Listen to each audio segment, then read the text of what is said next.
Svakog dana kupujem najjeftiniju kartu i let broj 5 mi je iz Milana, posle Krakova, Dubrovnika i Beča. Vrat je na more.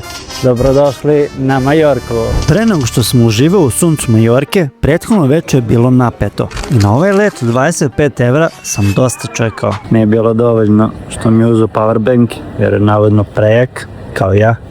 Sad još moram da čekam let jer kasnije sat i po. Za sad.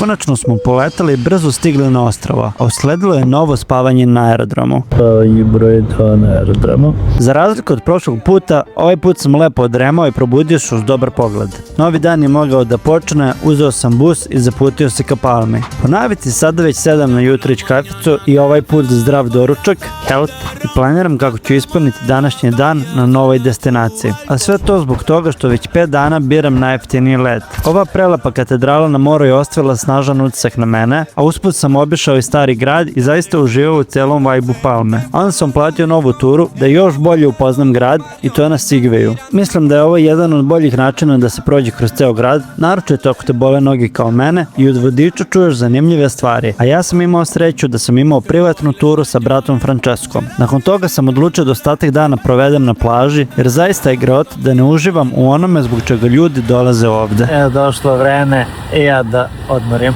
Popio sam pivce, sunčao se, kupao i zaista sam bio zahvalan što me let dana 5 baš ovde doveo. Jedva sam se očistio od peska i zaputio ka gradu. Pre nego što sam otišao na aerodrom, pojeo sam tapase u Sangriju i otišao po stvari koje sam ostavio u lokeru u gradu. Ovdje na Majorci koja je prelepa, idem sada na bus pa na aerodrom, ovako sav od peska, čak sam malo izgoreo i hvatam sledeći let koji me za 19 evra vodi na novu destinaciju, a koja je to, saznaćete sutra. Još samo 2 leta i 2 grada su ostalo do kraja serijala. Ne zaboravite da me zapratite da ne propustite kraj ove avanture.